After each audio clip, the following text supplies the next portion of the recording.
Continuation. Thank you for your understanding. Senator Gallagher.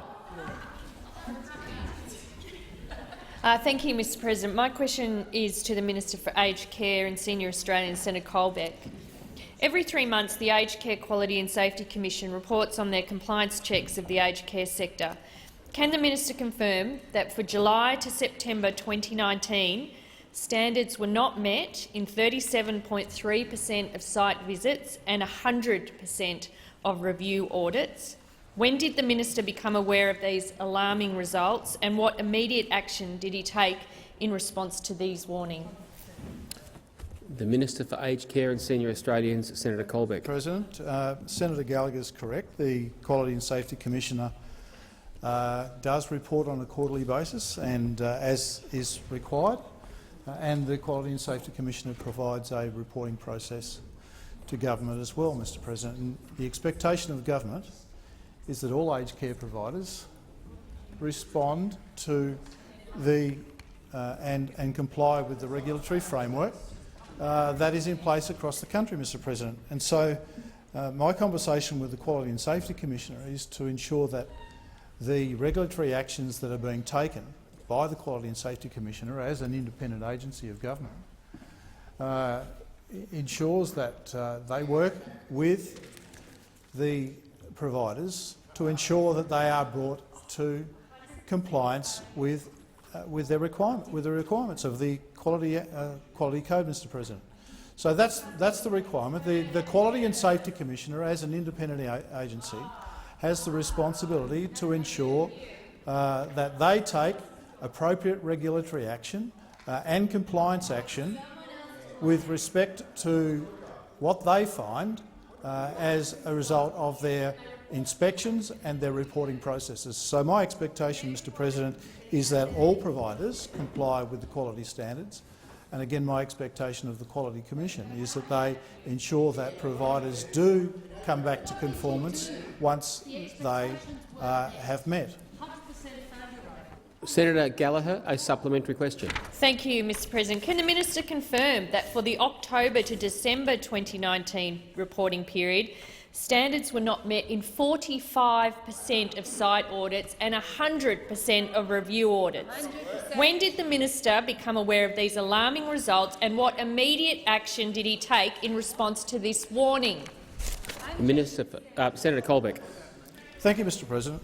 Mr President, as I've just said in my answer to the primary question, as an independent regulator, it is the responsibility of the Quality Commissioner to take regulatory action and to work with providers to ensure that they bring their compliance back to standards. That's the responsibility of the Commissioner. Mr President, the Labor Party voted with the government late last year to complete the formation of the Quality Commission, to bring it under one control, to ensure that we have, as has been recommended by a number of reform processes, Mr President, that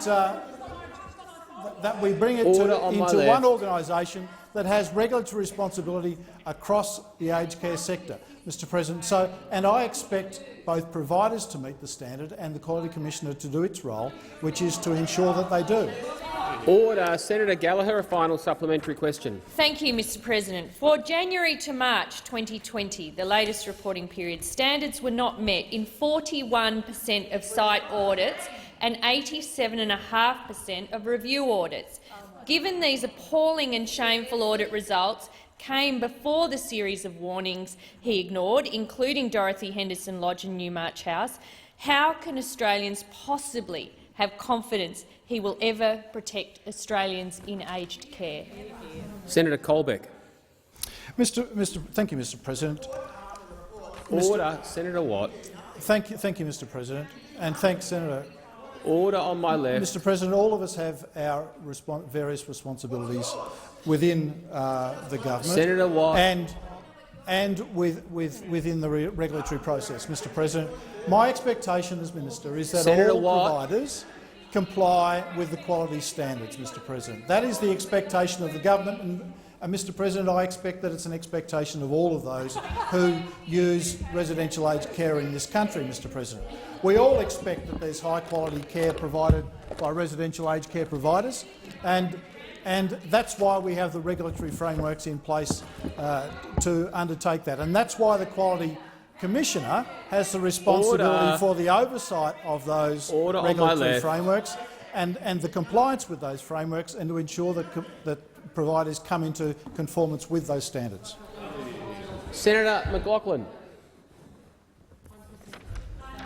Thank you, Mr President. My question is to the Minister for Employment, Skills, Small and Family Business, Senator Cash. Can the Minister please update the Senate on how the Morrison government's skill reform agenda has strengthened our vocational education system for the road to economic recovery? The Minister for Employment, Skills, Small and Family Business, Senator Cash. Well, thank you, Mr President, and I thank Senator McLaughlin for the question. Mr President, as Australia and Australians recover from the devastation of COVID-19, supporting a skilled workforce has never been more important. In addition to the support of the JobKeeper payment, which, as we know, is seeing around 3.5 million Australians maintain that so important connection with their employer, the Morrison government will invest a record $6.5 billion in skills to keep apprentices and trainees on the job, but also to ensure that Australians have the skills they need to move into employment. Our $6.5 billion investment includes $2.8 billion in terms of our support for apprentices and trainees and keeping them on the job, and of course the $1 billion Job Trainer Fund to help Australians upskill and reskill in areas of demand. South Australians will be pleased to know that yesterday, Mr President, I announced with the South Australian Premier, Stephen Marshall, and the South Australian Skills Minister, David Pisoni, the launch of the South Australian Job Trainer Fund. That is a skills funding boost of around $69 million in South Australia, and I congratulate the South Australian government on working with the Commonwealth to ensure that we have this important injection of additional funds into the South Australian economy. Mr President, that around $69 million will now support thousands of South Australians to transition into further training or employment in areas of demand in South Australia. And of course, the $1 billion job trainer investment by the government, matched by with the states and territories, builds on the substantial skills reform agenda that we have been implementing since 2018. We've established the National Skills Commission to, of course, improve labour market forecasting and skills needs assessments, which will inform the work in terms of the Job Trainer Fund. Senator McLaughlin, a supplementary question. Minister, in addition to this record investment in training, what steps has the government taken to repair the reputation of our vocational education system since coming to government, and why is this essential to support a skilled workforce to drive our economic recovery? Senator Cash. Well, Mr President, the former Labor government, as we know, were the architects of the greatest damage ever on the vocational education and training sector in Australia. They implemented in their wisdom, in Labor policy wisdom, the failed vet fee help scheme. What did that do? It saw billions of dollars defrauded from vulnerable students who were simply trying to attain a qualification to better their employment prospects.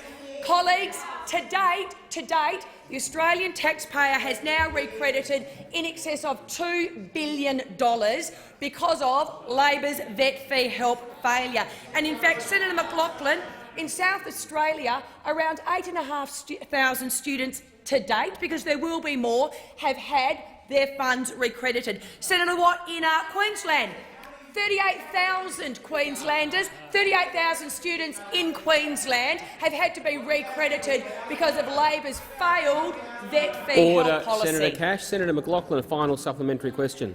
How is the government building on this achievement to ensure quality remains at the centre of our skills and training system as we emerge from the economic impacts of COVID-19? Senator Cash. Well, thank you, Mr President. And as Senator Wong is saying so eloquently across the chamber, 7 years in government and you're still talking about what Labor did. Well, you see, Senator Wong, when you wreak devastation on Australia's vocational education and training sector, when you actually decimate its reputation, it does take years to rebuild. we have now recredited in excess of $2 billion because of Labor's failed scheme. And Senator Wong, 8,500 students in South Australia, they had to have their monies recredited because of your failed scheme. But, Mr President, what else has the Morrison government done to ensure that we restore the integrity to Labor's failed system? Well, as you know, skills is a priority for this government, and as such we've taken action to bolster the regulator, the Australian Skills and Quality Authority, to ensure that quality training is now being delivered by private providers, and that is what we are doing. Senator Keneally. President, my question is to the Minister for Aged Care and Senior Citizens, Senator Colbeck. Yesterday, the minister was not able to advise the Senate how many older Australians had died in aged care this year, not as a result of COVID-19, but as a result of neglect. When asked about the deaths by neglect, the minister shrugged and dismissed deaths as, quote, one of the functions of residential aged care. Can the minister today outline the Senate? Order. Order. Senator Keneally. Order. Order. Show you the video. Across the chamber. Order. Senators. Senator Watt. Senators Payne and Wong. Senator Keneally, I will ask you to continue your question from the conclusion of the quotation you referenced. Thank you, Mr. President. Can the minister today advise the Senate how many older Australians have died as a result of neglect in aged care residential homes he is responsible for? The Minister for Aged Care and Senior Australians, Senator Colbeck. Thank you, Mr. President. And I have to say, again, the dishonest misinterpretation. Order. Order. The dishonest misinterpretation or misuse of my words by Labor again, and the mischaracterisation of what I was saying yesterday continues in the chamber. And, Mr. President, Senator Keneally is a master at this. In fact, she attacked the former CMO in a Senate inquiry over Senator the use Wong, of language. I can anticipate it, but I'm going to let you make your point of order. Point of order, direct relevance. The response is not directly relevant to the question, which is a serious question about how many people have died as a result of neglect in aged care homes for which this minister is responsible. Senator Cormann on the point of order. Thank you very much, Mr. President. The minister could not be more directly relevant. Just because he's not following the partisan political script that Labor would like him to follow doesn't make him irrelevant. Order. On the point of order, Senator Wong has a point on the minister turning to characterising other actions of the senator who asked the question. That is not directly relevant. It is, however, directly relevant for the minister immediately prior to that was challenging the way a quotation was used to characterise a question. So turning to other conduct of the senator asking a question, however, is not directly relevant. So, but the minister is allowed to challenge the way the question was put. Senator Colbeck to continue. Thank you, Mr. President. What I did yesterday was to merely state a fact. To state a fact, Mr. President, that about 60,000 Australians pass away in aged care every year. It is a sad fact, Mr. President. Senator and I Watt. don't believe that you could characterise in any sense. Senator Watt. I don't think that you could characterise in any sense the question that Senator Keneally tries to imply. Senator Watt. Mr. President, how do you classify what Senator Keneally is trying to pursue, Mr. President? There are 40% of residents in aged care facilities in this country who pass away with no visitors, Mr. President. The Royal Commission report talked about neglect. Yes, it talked about the system that we have all on my left. That governments over a period of time have not built to a standard that it should be. That's, Mr. President, that is the focus of this government. We want to see all senior Australians treated with respect in a healthy and safe way, and ensuring that all residential aged care providers are providing aged care in a way that we all expect. The Royal Commission's Order, report— Senator Colbeck. Senator Keneally, a supplementary question. Thank you, Mr. President. The head of Monash University's Health, Law and Ageing Research Unit, Professor Joseph Ibrahim, told the Royal Commission that, and I quote, "Hundreds of residents will die prematurely because people have failed to act." Isn't this why the Royal Commission has characterised the Morrison government's handling of aged care with a single word: neglect? Senator Colbeck. Thank you, Mr. President. And, Mr. President, the government has contested the evidence provided to the Royal Commission by Professor Ibrahim, and that was quite strongly contested by the former Chief Medical Officer and now Secretary of my department at the hearing of the Royal Commission just a few weeks ago, Mr. President. So we can test the evidence provided to the Royal Commission by Professor Ibrahim, and so Senator Keneally might like to select one witness. That's fine. The Labor Party can select one witness that suits their particular argument. But, Mr. President, the government has been working with the sector since January to assist them to be prepared for COVID-19, which was the subject that Professor Ibrahim was talking about. And we quite rightly took the opportunity to contest the evidence provided to the Royal Commission by Professor Ibrahim. Senator Keneally, a final supplementary question. The Morrison government refused to act when the Royal Commission said it would take an additional $621 million per year to improve the aged care system. When the minister is why is the minister putting off until tomorrow what he knows older Australians need today? How can Australians possibly have confidence he will protect Australians in aged care? Senator Colbeck. Thank you, Mr. President. And the report that Senator Keneally refers to was a submission made to the Royal Commission recently, and it does an assessment of the aged care sector based on a number of combined criteria, not the criteria that we are using in the context of the assessment of quality of care, Mr. President. And it makes a number of estimates as to what the costs might be with respect to the system as it currently stands. But what we're looking to do, Mr. President, is to improve the aged care system. That is the whole point of the Royal Commission. That is the whole point of the Royal Commission. And so the report that the point of that report is to assess the system as it stands now, and to give the Royal Commission and the government some direction as to where we might go to the future, including on a range of issues, including which incorporate potential additional costs under a number of different frameworks. Senator Colbeck. Senator Hanson-Young. Thank you, Mr. President. My question is to Senator Cormann, representing the Prime Minister.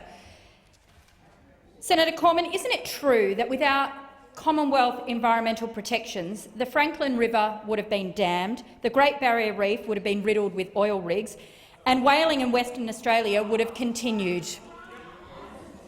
Order on my right. Senator, you've concluded your question, Senator Hanson-Young? Yes. Senator Cormann. Thank you very much, Mr. President. I thank Senator Hanson-Young for that question, and it's my great privilege to confirm for Senator Hanson-Young that our government supports environmental protection. Senator Hanson-Young. Thank you, Mr. President. Note that the minister didn't actually answer my question. The Environment Minister has said that this government will introduce national environment standards after the passage of this piece of legislation currently before the House. Why would we trust that this government would do anything to act in the interests of the environment when we know all they're doing is acting in the interests of the fossil fuel industry? Senator Cormann. Thank you very much, Mr. President. I completely reject the premise of that question. What I would say is what I have said often in this chamber over my 13.5 years here, and that is on outside of the chamber we support environmental protection in a way that is economically responsible. And we do want to see Australia continue to go from strength to strength creating opportunities for Australians today and into the future to get ahead. We want to have projects get up across Australia, and we want those projects to be rigorously assessed to ensure they comply with all of the relevant environmental laws at a state and federal level, but we want those processes to be conducted in a way that is efficient.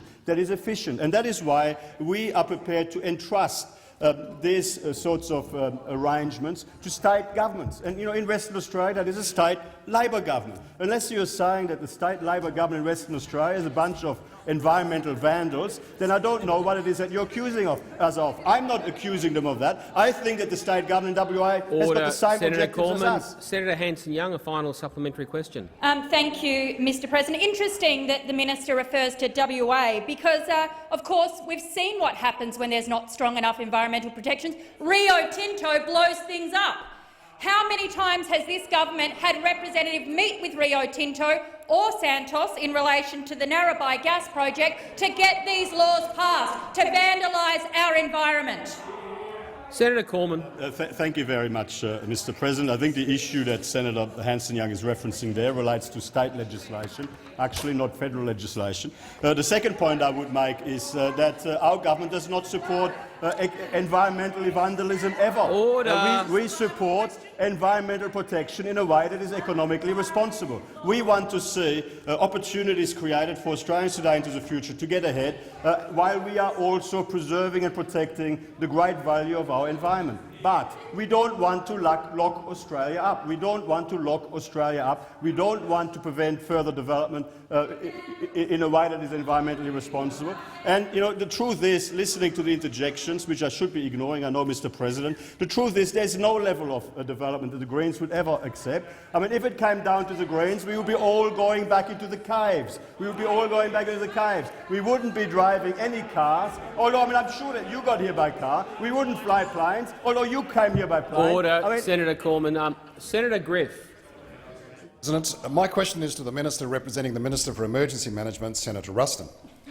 In the past week, we have had 2 reports flagging problems with aerial firefighting arrangements. Yesterday, the Royal Commission into Natural Disasters published an interim report which found the Commonwealth's aerial firefighting procurement requires reassessment. And last week, the New South Wales Bushfire Inquiry report found a lack of aircraft hampered firefighting, including the vital work of extinguishing small fires before they spread out of control. That inquiry recommended a review of the current mix of aviation assets. Minister Littleproud is committed to acting quickly and says the government's financial commitment will be there. But, Minister, what will the government actually do?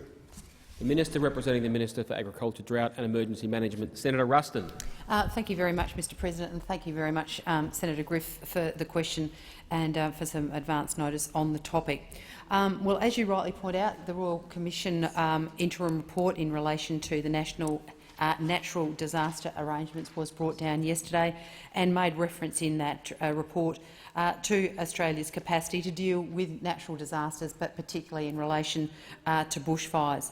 But it also did make the point that, that bushfires are not our only natural disaster of which we have to address.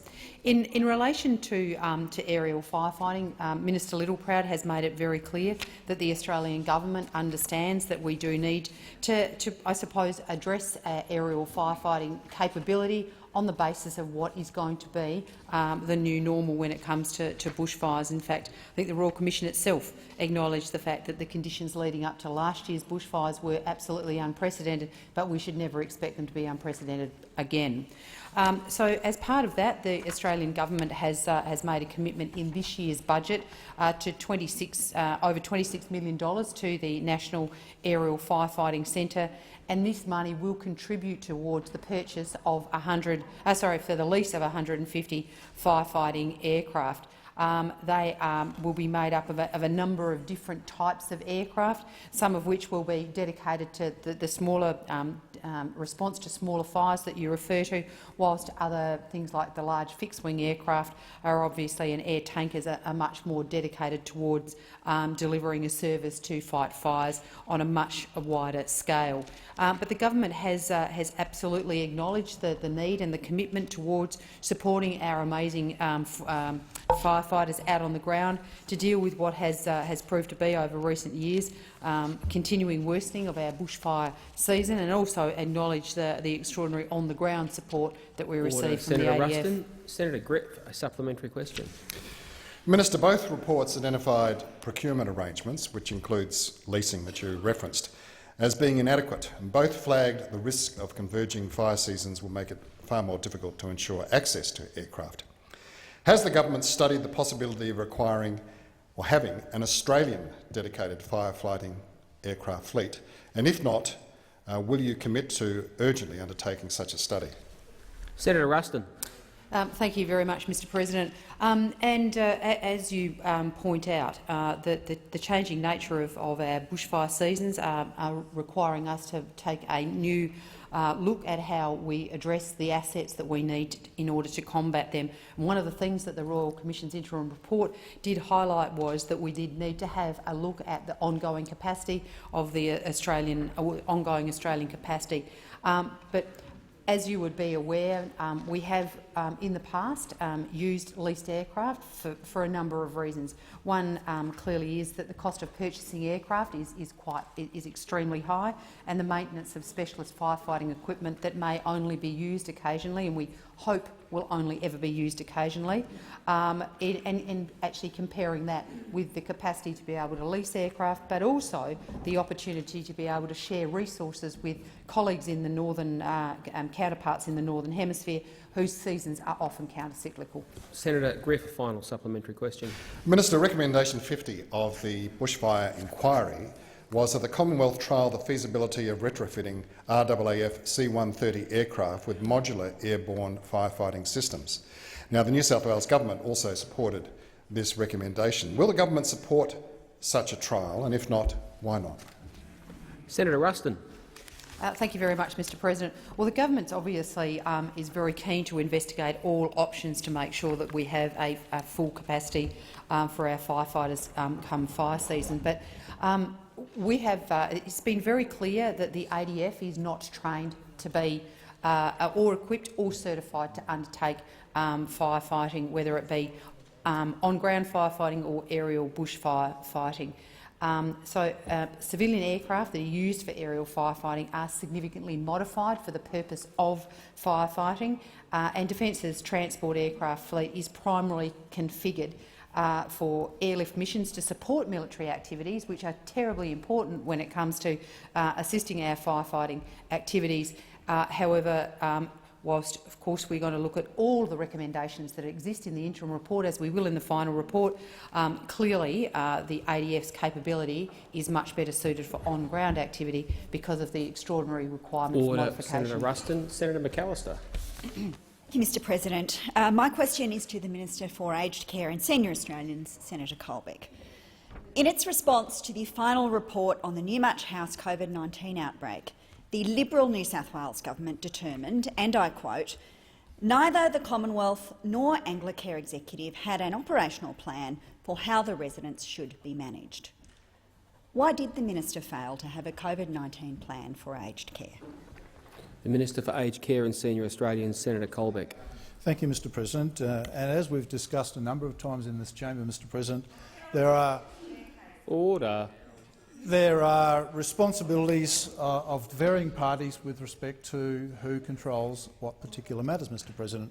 And as I've said before in the chamber, the responsibility for the public health response to a COVID-19 aged care outbreak lies with the state governments, Mr President. And that information, Mr President, is actually confirmed in the agreement that we have published on the New South Wales Health Department website and ours, that the public health response lies with the New South Wales government, Mr President. So, Mr President, aged care providers are all required to have an infection control management plan. Senator McAllister on a point of order. Senator McAllister.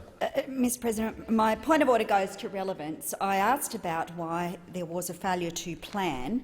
So far I've heard about a public health response, and I would ask you to ask the minister to return to the question. I'm listening carefully to the minister, That was the end of the question. I appreciate the preamble was quite narrow. I'm unwilling to go to the exact terminology a minister uses to rule on direct relevance, whether it be a response or a plan, but I will continue to listen carefully. Senator Colbeck.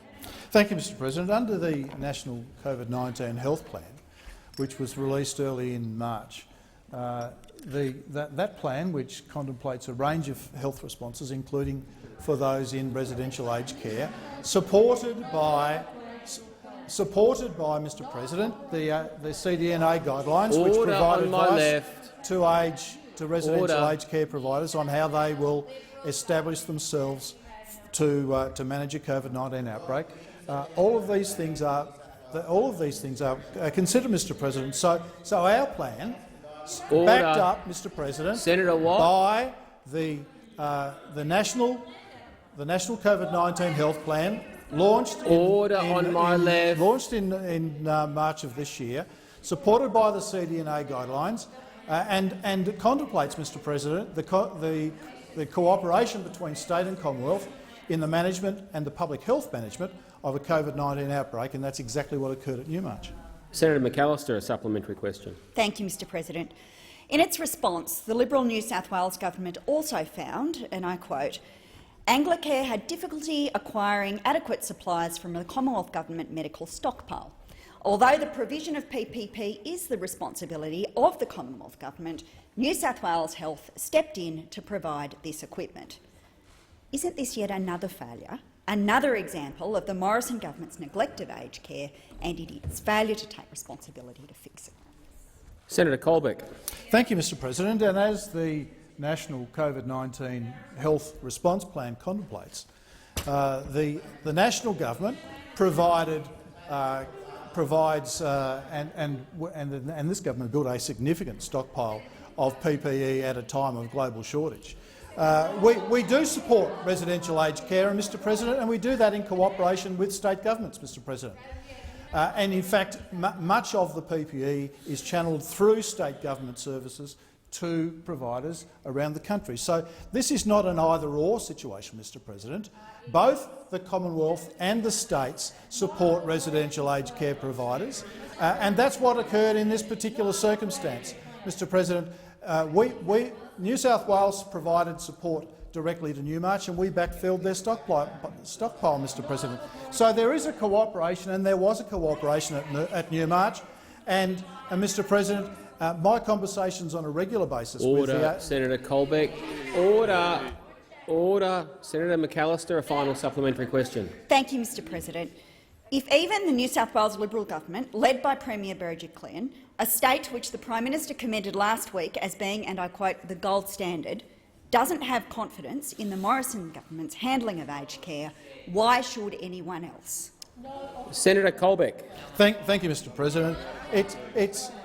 Labor never ceased to put words into other people's mouths, Mr President. They just make things up, assert that somebody else might have implied them or said them, and then bring them into question time, Mr President.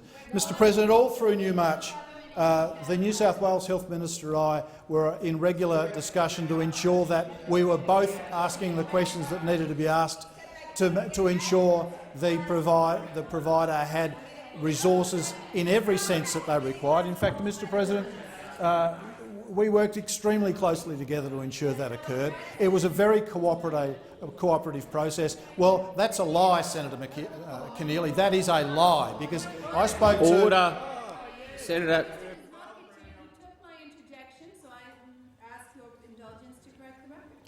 You should. You don't get order. You don't get to correct the record. You don't get to correct the record via a point of order. I'm going to carefully review what he said, only because I heard a word there that would normally be unparliamentary, but it depends if it was directed at someone personally. Okay, I'll ask Senator Colbeck. I'll ask you to withdraw that. If it will assist, I will withdraw, Mr President. But I had very regular conversations and discussions with Minister Hazzard to ensure that services were provided at Newmarch House.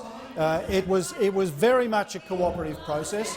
all through the COVID-19 outbreak at Newmarch House. Senator Hughes. Thank you, Mr. President.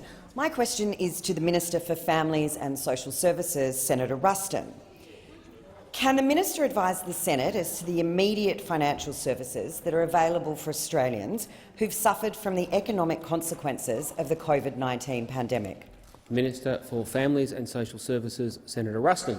Thank you very much, Mr. President, and I thank Senator Hughes for her question. Clearly, many Australians have found themselves in very, very challenging circumstances as a result of the COVID pandemic, and many of those people may need now or into the future access to financial tools to assist them to make stable and safe financial decisions going forward.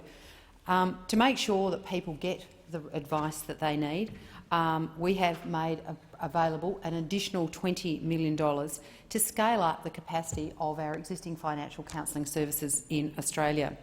Of that, we've provided $6 million to Financial Counselling Australia, and we did this most particularly because we wanted to make sure that they had the ability to be able to train more interns so that they could get them through their financial counselling traineeship so they could get out on the ground and could start assisting Australians who need them. This has allowed us to be able to fast-track the time frame in which we are able to get these students accredited, and so far I'm pleased to say that 70 agencies have agreed to employ these students to make sure that they are able to get the hands-on experience they need to be able to get their qualifications. So increasing the capacity of the workforce to the sector means that we as a country are in a position to be able to respond to what we expect to be an increased demand. And I'd also like to take the opportunity to remind all Australians that the supports that have been put in place are there to assist Australians to make sure that when they go through the difficult times that clearly many Australians are going to have to go through over coming months, that the resources are there, the confidential, free advice is available to them.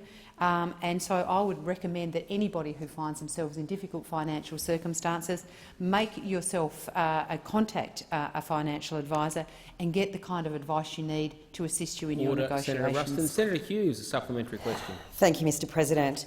Minister, how is the Morrison government building capacity in the financial counselling sector over the longer term to support vulnerable Australians? Senator Ruston. Thank you very much, Mr. President. Well, clearly, part of our response to the COVID pandemic has been around making sure that we provide the resources to the financial counselling sector into the future, not just to deal with the COVID pandemic, which we know is going to put many people into financial difficulty, but also to make sure that in an ongoing sense that we have the kind of capacity and capability built into our financial counselling services so that they are able to assist Australians going on into the future. And certainly would like to recognise the huge work that was undertaken through the Sylvan report, where recommendations were made about providing greater capacity in the longer term. And it was probably very timely that this capacity was being built, and we were providing additional funding to the financial and counselling sector to build that capacity, because when the COVID pandemic had hit, we realised that the need for those services was going to be very strong. So we will continue as a government to invest in financial counselling services to assist Australians, no matter what the circumstance. Hughes, a final supplementary question. Thank you, Mr. President. Can the minister advise the Senate how no-interest loans are assisting Australians through the pandemic? Senator Ruston. Thank you very much, Mr. President. Well, part of the suite of measures that are available to us through the financial counselling mechanisms that occur in Australia are through no-interest loans. And as part of our COVID response package, we have increased the amount of money that's available to Good Shepherd Microfinance, who have been delivering loans, no-interest loans to Australians for many, many years. But the most important reason that we wanted to make sure that we provided this money was to enable them to be able to leverage that money up with other providers. And can I acknowledge the National Bank of Australia, who have made available $40 million worth of loan capital on the back of the support that the Australian government has been put into these microfinance loans, to make sure that loans of up to $3,000 are made available to people to pay for such things as essential household products that they may need, the payment of bills, and it also gives them the capacity to access an alternative to high-risk, high-interest products and in a safe and Senator stable way. Ruston. We're now going to the screens. Senator Kitching. Thank you, Mr President. My question is to the Minister for Aged Care and Senior Australians, Senator Colbeck. Does the Minister agree with Council assisting the Aged Care Royal Commission, Mr Peter Rosen QC, that the stories of large-scale death in aged care homes in the Northern Hemisphere in February and March meant the Australian aged care sector and the government agencies that fund and regulate it were on notice about the particular vulnerability of the elderly residents in our own care homes? The Minister for Aged Care and Senior Australians, Senator Colbeck. Thank you, Mr President. Mr President, the government and the health officers, the CMOs, the CHOs from around the country were all very well aware that senior Australians were extremely vulnerable to this terrible virus, COVID-19. We all very much knew that it could have a devastating impact. We all knew that, Mr President, and that's why in our plan to deal with COVID-19 in this country, including in aged care, the National COVID-19 Healthcare Plan, aged care was a significant component, Mr President, and that's why the Aged PPC put that document together to support the government's response to COVID-19 across the country, including in aged care, supported, Mr President, by the guidelines that were provided by the CDNA to the aged care sector, all part of our plan, Mr President, to deal with COVID-19 across the country. So, Mr President, from the beginning of the year, from January, we started working closely with the aged care sector, providing them with advice on how they would improve their infection control plans, how they should upgrade their procedures with respect to the utilisation of PPE, how they should upgrade the plans within their facilities so that they could be prepared in the circumstance of an outbreak. Mr President, and the Aged Care and the Quality and Safety Commission also started working with providers to test their preparedness, Mr President. So, yes, we were well aware, Mr President, of the vulnerabilities of the aged care sector and those who reside within it, very well aware, and that's why our plan, right from the outset, contemplated a number of actions based on the Aged PPC advice through the COVID-19 Health Management Plan that was issued in the beginning of during February. Order. Senator Kitching, a supplementary question. Thank you, Mr President.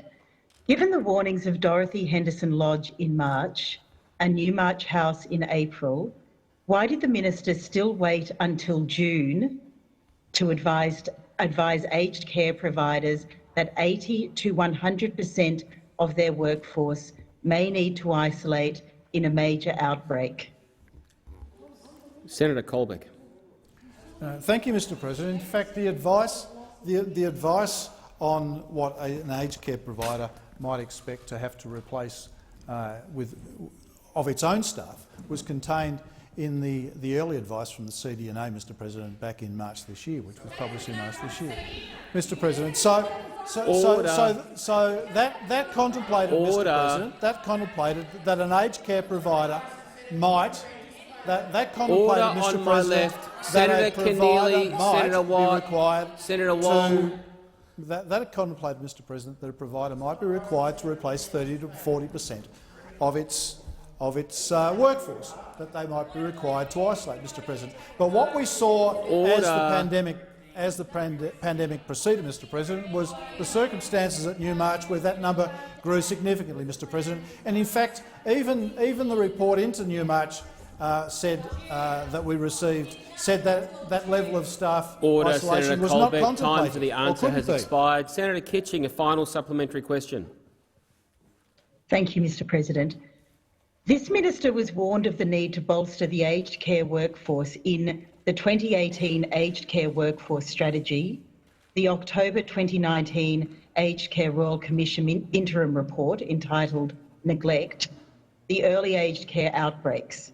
Again and again, the minister ignored the warnings and failed to act. How can Australians in aged care and their families possibly have confidence in this minister? Order. Senator Colbeck. Thank you, Mr President. Can I say I completely reject the premise of the question, Mr President. We acted very quickly to bolster the aged care workforce through our surge capacity, which we announced on the 11th of March this year, Mr President. So we acted very quickly. Before Dorothy Henderson Lodge was over, we acted extremely quickly because we saw what had happened. We'd received the advice of the AHPPC, and so we put in place our over $100 million in capacity for surge workforce early in March, Mr President. So I completely reject the premise of the question. We acted quickly, Mr President, to make sure the resources were available to residential aged care in this country, so that any facility that was impacted had the capacity to be supported by the government in the form that it needed to continue to provide quality care. Senator Wong. Thank you, Mr President. My question is to the Minister for Aged Care and Senior Australians, Senator Colbeck. How many residents of aged care facilities funded and regulated by the Morrison government have passed away from COVID-19? How many active cases of COVID-19 are there currently in Australia's aged care system? Minister for Aged Care and Senior Australians, Senator Colbeck. Thank you, Mr President. So as of 8 o'clock this morning, there were 462 Australians who had passed away across Australia from COVID-19, Mr President, and there were 876... Order. Order. Sorry, please resume your seat. It is unhelpful for interjections at all times, particularly when they are of that nature and they descend across the chamber. While I'm talking, I ask senators to remain quiet. Senator Colbeck to continue. Oh, sorry, Senator Gallagher. Point of order. Senator Rennick Senator McGrath called Senator O'Neill a term that I would imagine is extremely unparliamentary and should be asked to withdraw. There were so many interjections I didn't hear. I'm going to offer the opportunity for anyone to withdraw if it would assist the chamber. I withdraw. Thank you. I didn't hear the word, but thank you, Senator McGrath. Senator Colbeck to continue. Thank you, Mr President. As at the same time, there are 876 residents who are currently positive within residential aged care in Australia, and 252 staff members, Mr President. Senator Wong, a supplementary question. Last Thursday, the minister told the Senate he first realised he hadn't got it right, and I quote him, "When the circumstances at St Basil's occurred in the way that they did, it was clearly obvious to me that we didn't get it right." Given that there have been now more than 400 deaths in aged care from COVID-19 since this minister first realised he hadn't got it right, how many more deaths will occur on this minister's watch before he finally gets it right? Senator Colbeck. Thank you, Mr President. Senator Wong attempts to make a very, very unfortunate correlation between the circumstances that occurred at St Basil's, Mr President, where Mr President on my left make a very, very unfortunate and I think dishonest correlation between the circumstances at St Basil's, where the government has acknowledged that with 24 hours' notice we didn't have in place the staffing requirements to replace the entire staff of that facility, and there were some things that occurred there that we would have wished had not occurred, Mr President.